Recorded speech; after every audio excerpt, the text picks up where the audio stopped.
Bonjour tout le monde. Là, je vais faire une petite capsule sur les trous noirs.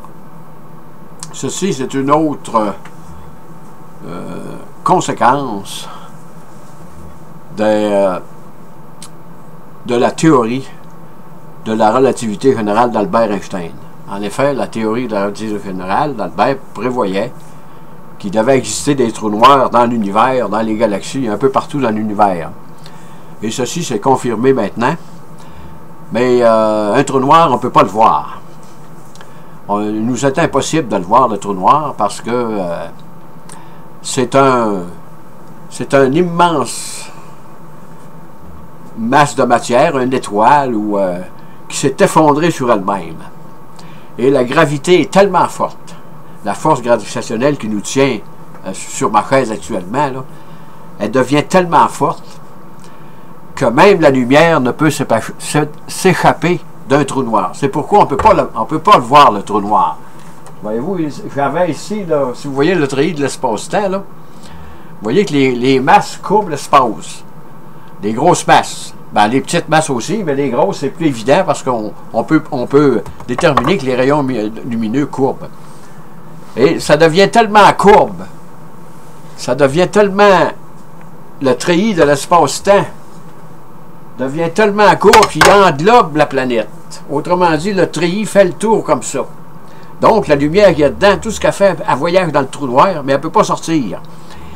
Et les satellites, aujourd'hui, ça c'est modélisé, là, ils découvrent que certaines galaxies qui passent près d'un trou noir, mettons, j'ai vu ça dernièrement là, à la télévision, là, ils vont arracher une partie de la galaxie. Le trou noir va arracher.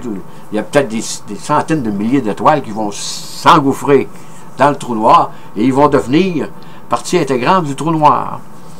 Autrement dit, la matière, c'est tellement dense que la gravitation devient tellement forte qu'autrement dit, tout s'écrase. Parce que les atomes, c'est du vide, ça. Mais là, ça devient que c'est écrasé sur lui-même. C'est pour ça que c'est tellement massif. Et je le disais, c'est une autre prédiction de la relativité générale d'Albert Einstein, là. Et on pourrait peut-être philosopher un peu, là, avec notre pensée, que si on se trouvait dans un trou noir, mettons, une supposition qu'on rentrerait dans le trou noir, là, on peut pas, mais notre intelligence peut s'imaginer qu'est-ce qui se passerait un peu, on verrait tout le tour de nous. Autrement dit, les rayons lumineux, je regarderais en avant, je verrais mon derrière de tête, là, parce que les rayons lumineux, l'espace est tellement courbé là, que je verrais tout le tour de moi.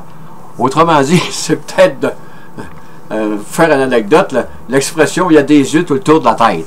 Mais là, dans un trou noir, on n'a pas besoin de se tourner, là.